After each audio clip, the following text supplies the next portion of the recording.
Hey, what's up everyone? Welcome to Target Focus Life. Today, we are taking a look at the Mossberg Gould Black Label in 20 gauge. So if you're looking for a detailed and in-depth review, come to the right place. Let's go.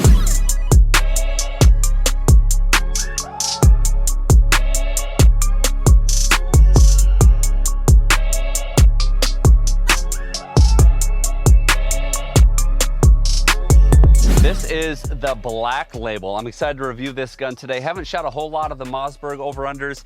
Recently reviewed the Super Sport. That's more of a clay shooting gun. This here would be more of a field gun. We're gonna first dive into the specs of the shotgun, starting with the MSRP, which is $1135. So when it comes to an over-under shotgun, it's not the cheapest out there, but definitely a value line shotgun. $1135, pretty nice looking shotgun for that money. We'll talk more about that in a minute. This is a 20 gauge. The Black Label series is also has a 12 gauge option. They come with 30-inch barrels, flat rib, vented barrels. Looking at the weight of this shotgun, it says on the website 6 pounds 4 ounces. Often these guns are not quite what they say on the manufacturer's website. 6 pounds 4.4 ounces, so round down to the nearest ounce. 6.4, way to go Mossberg, you nailed it. One of the other specs I like to look at is trigger. We're just gonna test out this trigger quick. Just dry feel, break the gun, reset the triggers. Ooh, they're crisp, not a lot of pre-travel, but, oh, it fired. And they are mechanical, took a little weight off. Yeah, I'm gonna say these triggers are around 7 pounds. Let's put them on the Wheeler trigger gauge, right? See how these pull. 6 pounds, 3.7 ounces. That's funny because the second trigger did not break by the gun weight, which is 6 pounds, 4 ounces. 6 pounds, 15 ounces. So that second trigger seems like it's a little heavier because when I did the gun weight test, the first trigger broke.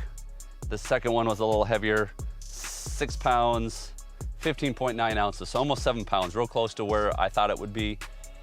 We'll enter that one. Let's do 2 more pulls. We'll get an average between the 2 triggers. Ooh, 5 pounds, 10.2 ounces. 7 pounds, 10 ounces. Wow. That second pull is significantly heavier. Between the 2 trigger pulls, I came up with an average of 6 pounds, 10.1 ounces. Not terrible.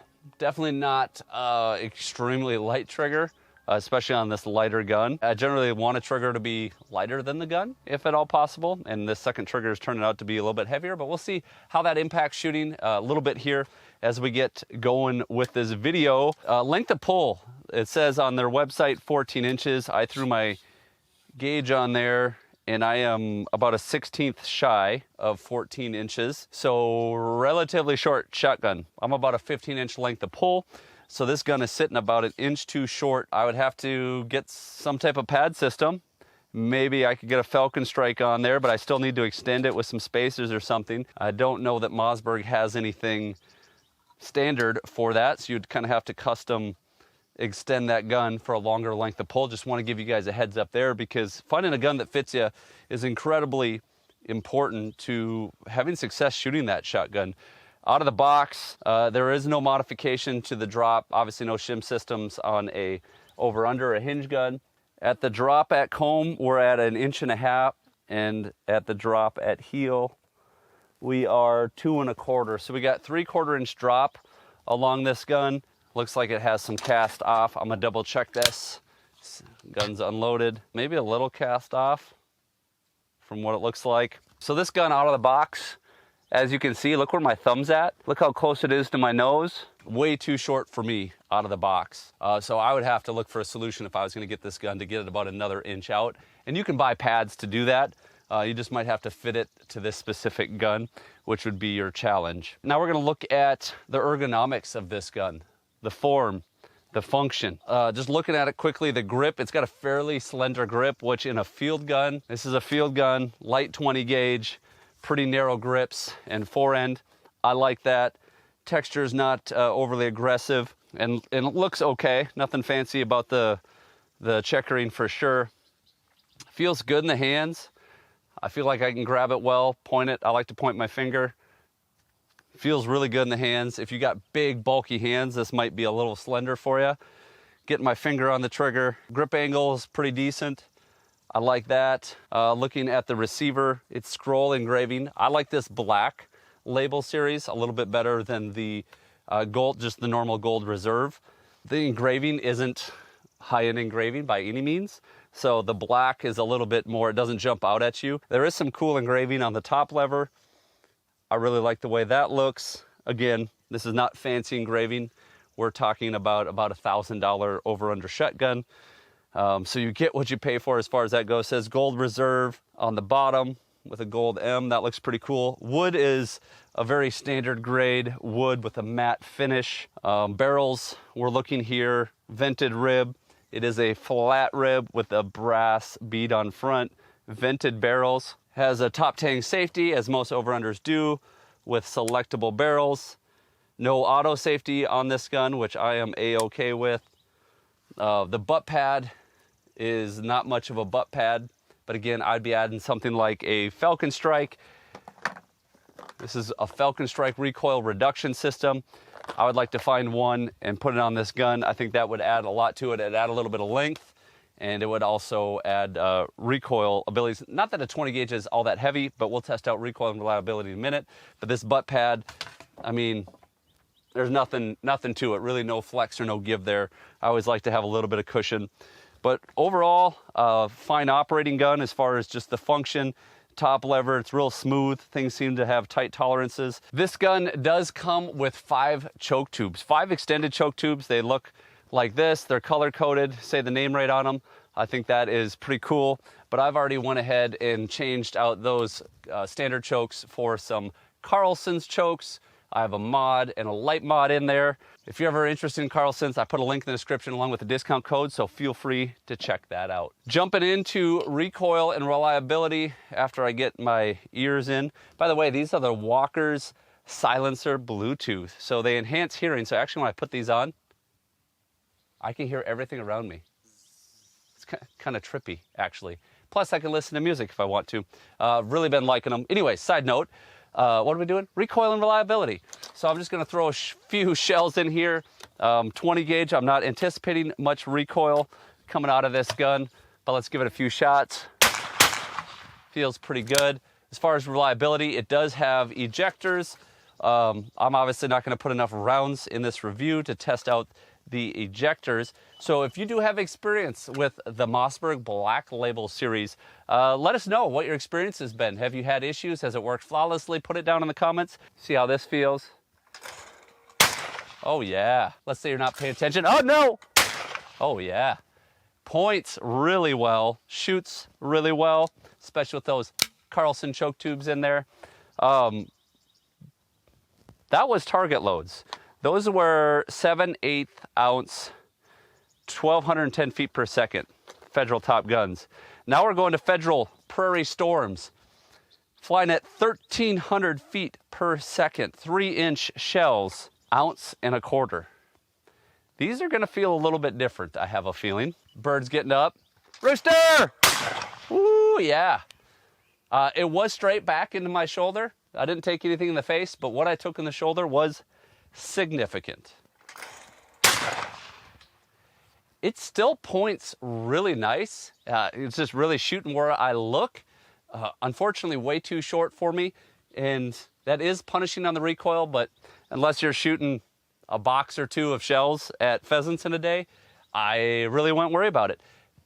You know, you could compensate for this short length of pull if you're a little bit taller like me. Just wear a lot of clothes, right? Now all of a sudden you don't need that long of pull because you got several inches of clothes on. Not the most practical tip I've ever given, probably. Anyways, yeah, I'm pretty happy with the recoil portion of this gun. I mean, handles the shells really well, recoil straight back, not much into the face. Let's break this gun down now, see what we're working with.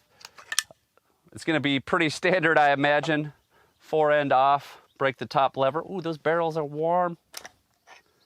Barrels out. Always helps to take your empties out. Looking in the receiver, everything looks all right. This is not a $3,000 shotgun. I'm really curious to hear from y'all who have shot this gun a whole lot more than me. What has your experience been? How has it held up?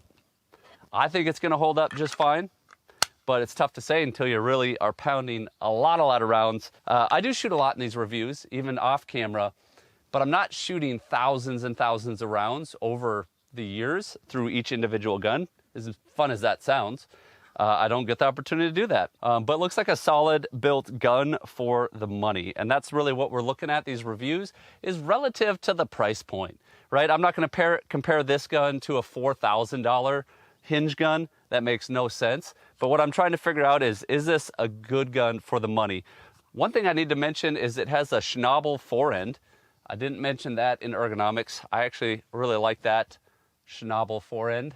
Let's get this gun on the clock. Let's see how fast we can go. Because when I shoot fast, when I'm on the clock and I'm rushing, I notice every little detail. Trigger, pointability, balance, all that stuff, fit. It all comes together when we're on the clock. So let's run this Gould Reserve Black Label to the limit.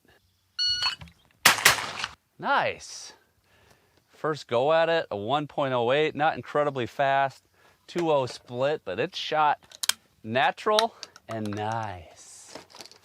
Other than the really short for me length. 7.3, 0.73, of course I threw early. 2.0 split, come on, let's get faster. Man, am I smoking them. Still not incredibly fast, but 1.9 split. That was a 1.05. 6.7, a 0.49 to get on that first shot. I'd say that's a little early. I had a 1.8 split though. I'm able to transition really well with this gun. It's just pointing right where I want it to. That would have been a good one. That's legit. A 0.91. This gun picked up and pointed right where I wanted it to shoot. I handled it extremely well today, I felt like, whether I'm off the machine or hand thrown clays, whatever it is, which is really interesting because this gun is about 1 inch too short for me. Granted, I am pretty seasoned at picking up guns and making them work for me, but this gun actually surprised me. I would consider, even with it being too short, taking this gun out and doing a little hunting with it. For the price point, I think it is a great gun. I don't have any issues with it other than the length of pull, which some guns are gonna fit you, some aren't. Just a matter of, can you make them fit you? Can you modify length of pull to make it fit you? Are the drop dimensions gonna work for you? Overall, guys, it is the Mossberg Gould Black Label. A cool little gun for less than 1,200 bucks. I think it's definitely worth a consideration. Hope you enjoyed this video. Thanks so much for watching. Remember, whether you're in the field or in life, you're only gonna hit those shots that you're laser focused on. So live target focused. See ya.